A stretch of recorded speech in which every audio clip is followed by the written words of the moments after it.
So I think for me, when historically, because obviously I've been in the motor trade my whole career, and historically Ben was something that I'd heard of but didn't know anything about, and it was only coming here to eStar that it just brought it to life, what they can do, what they can help with.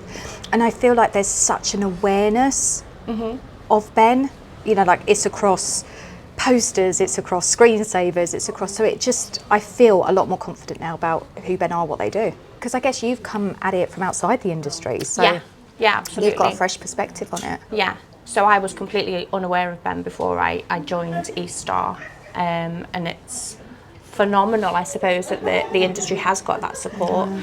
So I know exactly why we chose Ben to be our training provider. It's just because of the support that we encounter on a day-to-day. Obviously, Kate Clay, HR director, she's had such a brilliant relationship with Ben from her career in the industry, and I suppose it was just the obvious choice, you know, the kinds of support that they can put in place for our team.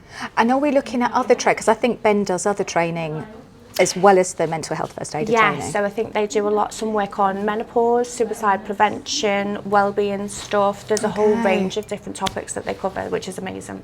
So since we have rolled out the mental health first aid training with Ben, the shift in the kind of manager awareness input has been massive. I think it's more than just rolling out the training though. I think we really try and push and advocate for Ben throughout the entire business. So kind of when someone joins our business, we're telling them about Ben, induction day one, we're letting them know. Culture-wise, there definitely has been a massive shift. I agree. I think the kind of Ben, the way they're constantly pushing stuff out, they're making us aware, they have kind of campaigns that they'll push out to us that we can then push out.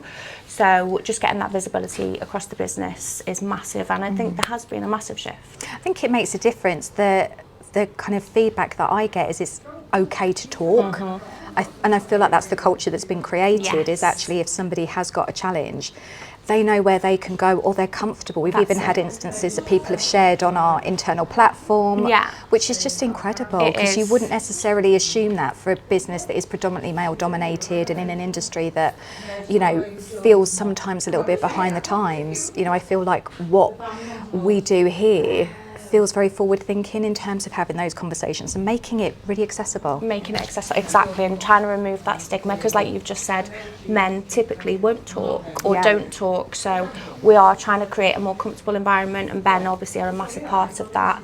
And I've seen firsthand with our colleagues, you know, the pathways and the support that they put in place. It's just phenomenal, the kind of support that's available, so yeah. Well, I guess for me, one of the questions that kind of comes into my mind with this business is, why are we so proactive with everything that we do and all of the kind of well-being stuff that we do, the training? Why do we put that in place? Why is that something that eStar invests in? I think it's because your well-being is everything, isn't it?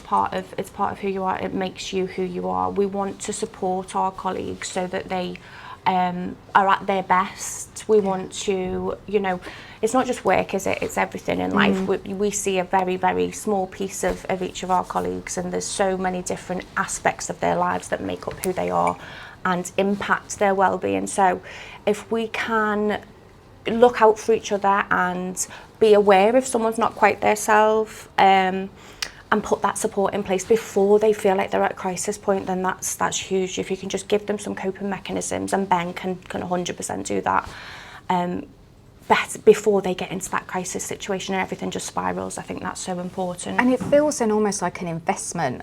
So you're actually investing in the health of your team. I guess, so that then as long as the team are happy and working together, then it keeps everybody happy. It keeps the customers happy and the business working.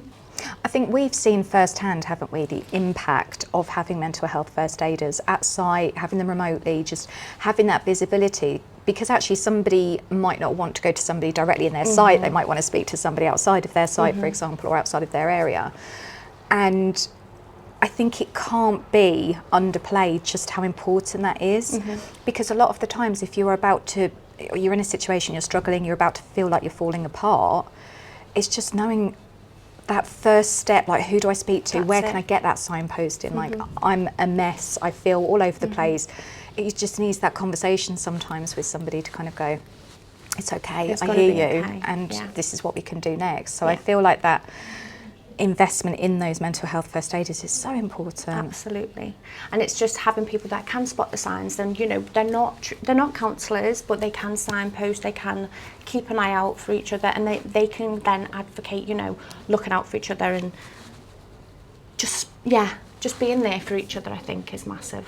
Because what would it look like in a business that didn't have that? Like, where would, I guess the only port of call then is HR, and not everybody's comfortable to... Not everyone is comfortable, and I completely get that, you know. So, yeah, I don't know. Sometimes who would they turn to? I think I'm really proud that we've got the mental health first aiders across the entire business, across the group. So, and that there is people that our colleagues can turn to.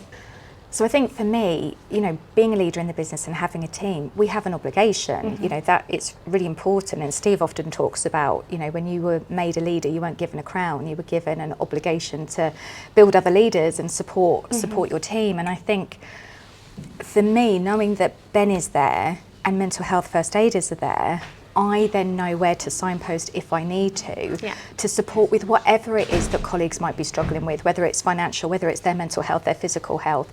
There are routes there in addition to HR. And you know, you can't help but think, if you didn't have that support as a leader, what would I do? Like, where would I, other than having to signpost back to HR, which not everybody's comfortable with. Exactly, yeah. So I feel like I've got those routes to know what's right, and almost you can bespoke it then to whatever the issue is, as to whether it's a mental health first aid, or whether it's HR, or whether it is Ben. And I think my go-to tends to be Ben. I loved it. I felt like Ken, was it Ken? It was Ken Hull, yeah, it was. Yeah, so he came, he was brilliant, really approachable. Yes, I feel like he made the whole team comfortable, to the point where people were sharing their own personal stories, so that we could relate and, you know, kind of think of, you know, almost case study things. Yes. He was great. I really and enjoyed it. as a group, we really bonded. So I think there were different people from different sites. Yes, there were. But actually there was a real sense of group camaraderie that kind of came out of it. Even if, you know, in our training there were some people that I hadn't met in person before. So, but it felt, by the end of the training, you were all really comfortable together. Yeah. And then beyond that, you'd put in place these monthly meetings that anybody that was a mental health first aider could then just kind of jump on and say if anybody had approached you, obviously not naming any names, but having that kind of support as well. So we carried it on afterwards because we did bond so much as a group. Yeah, and then that was our kind of touch point then, wasn't it? You know, we could, obviously keeping it as confidential as we could, but figuring it out between ourselves whether they needed any additional support. No, I think it was massive for our business, that training, and I'd 100% recommend it. Definitely, and you can't necessarily say that about every training or every trainer that comes in the sense that it was such a comfortable space that everybody did, you know, really bond. And obviously, as now nearly 2 years are up, and I can't believe that it's gone so quickly, but we're then due our refresher training, which I think is really important. And I know we've talked before with Kate Clay about potentially opening it up wider still, so that other people in the business that maybe are really passionate about well-being and looking after kind of their mental health, that maybe they get the opportunity to be mental health first aiders as well. Absolutely. So I think for me it makes perfect sense to choose Ben as a training provider, because fundamentally the core of them, you know that it's there to help people and to support people, so that's massive for me. The range of topics that they can help us with, and obviously any, you know, when we're paying Ben for any training or anything, that we know that that's going somewhere and it's going to go back into them, so that we can continue to help colleagues. Yeah, that's a really good point. Which is massive. Yeah, and I think there's credibility there, isn't there? Like, that's what Ben does. They look after our industry. So I think there's a real credibility in using them as a training provider. Yeah, you trust them naturally. Yeah. So we're really fortunate at eStar that we have got, you know, a really good group of mental health first aiders. Mental health first aider training actually only lasts for 2 years, just because things happen, things change, and it's important to kind of keep up to date with those skills. So there is an opportunity very soon for the mental health first aiders that we have to refresh their training, but also we're looking for more mental health first aiders. So if it's something that you've wanted to do, if it's something that you're interested in, please get in touch with either myself or with HR, and we can talk you through the process.